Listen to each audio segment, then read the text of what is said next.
Demain sa triste couille la vie. Après affronter ces jeunes gens baratin. Yo toute nuit. Veille. Nathalie. Oui.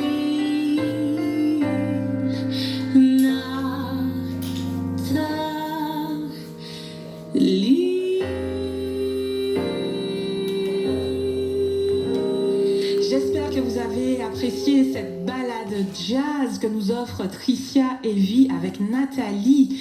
Tricia, tu es avec nous? Oui, tout à fait.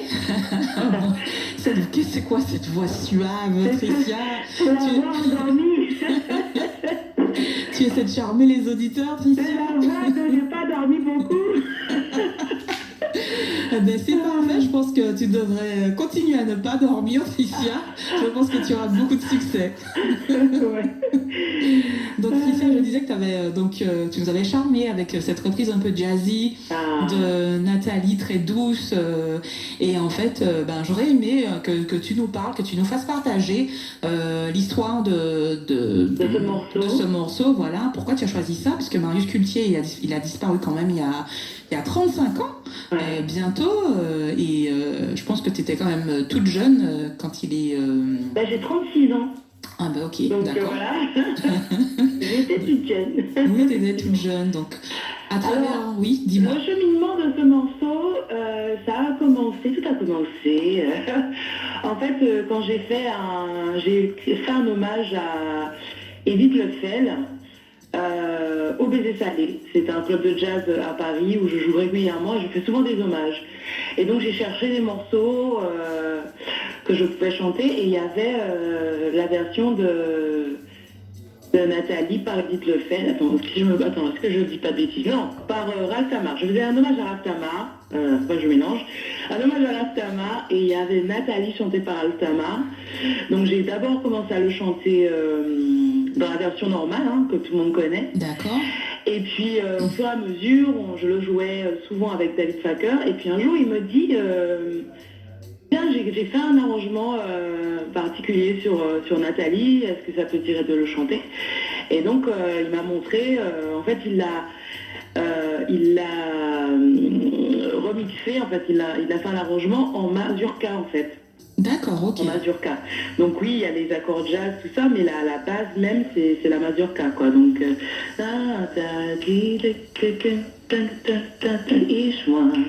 Mais comme en fait c'est en piano-voix, on n'entend pas la batterie, on n'entend pas la basse qui va donner forcément cette impulsion. Et qui nous aiderait à reconnaître le rythme mazurka, voilà, effectivement.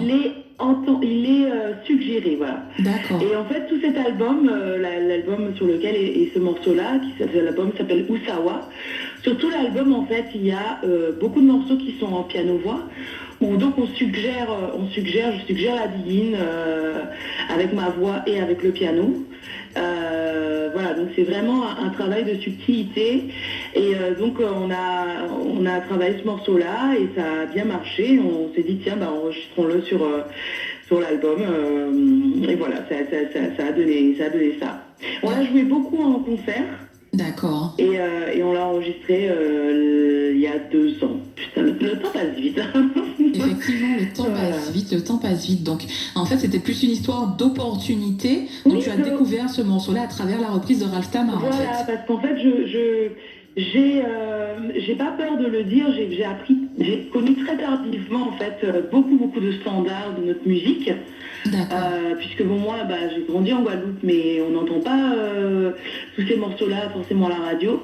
Donc j'ai connu surtout, je connaissais beaucoup de zouk, mais je connaissais surtout la musique d'ailleurs, quoi. Je chantais tout ça. Et puis c'est arrivé à Paris que j'ai découvert, alors je connaissais la begin, mais j'ai découvert un peu une partie de la begin que je connaissais pas, la begin jazz.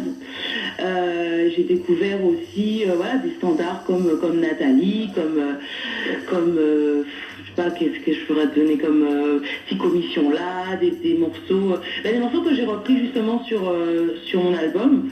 Parce que cet album-là, j'ai voulu mettre en avant des morceaux qui sont moins connus mais qui sont des merveilles, des trésors de notre patrimoine guadeloupéen, martiniquais. Et voilà. Et j'ai aussi voulu casser les codes parce que on a tendance à avoir cette image parfois de la biguine un peu doudouiste, bon, c'est pour danser. Et c'est pas que ça, c'est aussi ça.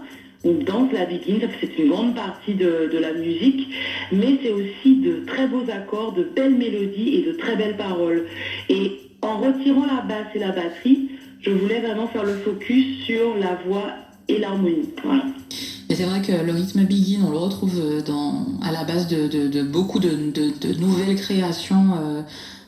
Oui, antillaises, afro-caribéennes, et c'est vrai que des fois, sans la culture musicale, sans le background, on l'oublie, oui. Que le rythme biguine, on le retrouve de manière différente, comme tu dis, des fois il est juste suggéré dans certains morceaux, et c'est vrai que c'est bien que des artistes comme toi reprennent des morceaux emblématiques de la culture antillaise des années 60, 70, voire 30, 40, et permettent à la jeunesse martiniquaise, guadeloupéenne, guyanaise, de redécouvrir ces morceaux dans une version peut-être plus moderne et plus accessible pour eux. C'est pas, tu sais que c'est pas tant alors, moderne, oui, on va dire, parce que c'est contemporain, on va dire, voilà. Mais en fait, c'est pas tant que ça soit plus accessible ou pas, hein. C'est juste le côté où les gens peuvent l'entendre, parce qu'en fait comme et ce que tu fais là aujourd'hui, c'est hyper important, parce que tu permets à certaines personnes peut-être qui ne connaissaient pas cette chanson là de l'entendre, mais en fait les médias, la radio a un rôle énorme à jouer, parce que y a la radio, ça te permet d'avoir accès à un certain nombre de chansons que tu n'auras pas forcément accès à ces chansons-là chez toi, à part si tu as des parents mélomanes et qui écoutent beaucoup de musique. Donc la radio a aussi un rôle un peu d'éducation à faire. Et dans notre... alors ça commence à changer ces dernières années, mais on écoute beaucoup la musique des autres, et on écoute un peu moins la musique de chez nous, alors qu'elle est aussi puissante. Et moi, quand je pars jouer en Australie, aux Philippines, en Équateur, et que je leur fais chanter Fort Martinique Doux, je leur fais chanter Tico Mission là, je leur fais chanter Lévé dans ta zone. J'avais posté sur mon Facebook aux Philippines une vidéo où je faisais chanter le public. Les gens, moi je chante des biguines, je chante du jazz, je chante des bossa, ils vont me parler des biguines, parce que ça, ils n'ont jamais entendu. Et ça les touche. Mais en plus, c'est universel. C'est pas parce que c'est en créole que ça ne leur parle pas. Et ils sont. Moi, je me souviens quand je suis allée en Biélorussie et que je leur ai parlé de la biguine et que je leur ai chanté le rythme, ils avaient les yeux qui brillaient. Ils me disaient, mais qu'est-ce que c'est? Donc voilà, on a un trésor, et il faut qu'on puisse prendre conscience déjà, nous, de la force de notre musique, ne pas avoir honte de notre musique, parce qu'elle est forte, et que se l'approprie, qu'on le diffuse auprès des jeunes, parce que c'est vrai que voilà, maintenant c'est TikTok, c'est pas Fun Radio, j'en sais rien, on n'entend pas forcément les musiques d'antan, et c'est hyper important. Alors c'est vrai que je suis contente que tu abordes le sujet. Cette rubrique-là à Martinique, la première dans l'émission Mes Amis, elle est vraiment faite pour faire découvrir des choses qui sont peut-être passées un petit peu inaperçues, en tout cas qui n'ont pas été mises assez en lumière. Je suis contente que tu l'évoques. En tout cas, je te remercie, Tricia, de porter à l'international nos couleurs locales. Et dis-moi, juste avant de conclure cette interview, est-ce que tu as une actualité en ce moment? Est-ce que tu as des petites choses qui sont à venir, ou des grandes choses? Mon actualité, c'est que je vais prendre mes vacances et je viens dans ton pays. J'arrive demain en Martinique. J'ai besoin de me reposer. Et dormir, Tricia. Et tu vas nous appeler avec ta vraie voix, s'il te plaît. T'as dit quoi? Tu vas dormir et tu vas nous appeler avec ta vraie voix. Voilà, avec la voix un peu plus reposée.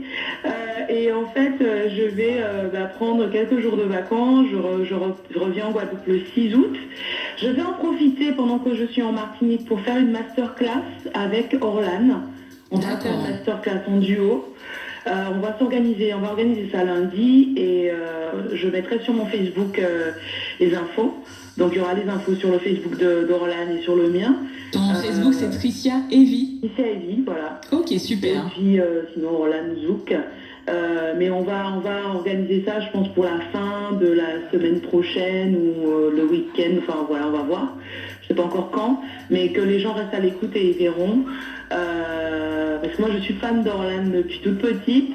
Et il s'avère que elle est fan de moi aussi, dans le truc improbable. Enfin, bref, le truc un peu fou. Et donc voilà, j'aimerais faire une masterclass avec elle on va transmettre notre savoir à ceux qui voudront participer et on va collaborer. Et sinon, après, moi, quand je repars en Guadeloupe, je vais jouer toutes les semaines dans mon club. J'ai créé un club en Guadeloupe, un club de jazz, qui est en fait un club éphémère, puisqu'il n'existe que quand je suis là. Et là, je vais faire 3 dates par semaine, jeudi, vendredi, samedi, si je dis pas de bêtises. Et tout ça aussi, ce sera sur mon Facebook parce que c'est en cours. Il n'y a pas de souci, Tricia. En tout cas, je te remercie de ta participation. Merci de cet échange. Et puis, je te souhaite de très bonnes vacances, un bon repos. Et puis, on reste connectés sur Martinique la première. À très bientôt et la bise à tous les Martiniquais. Ok, au revoir, Tricia. Gâtons-nous. Et les Martiniquaises aussi, pas. Il n'y a pas de souci. Bye.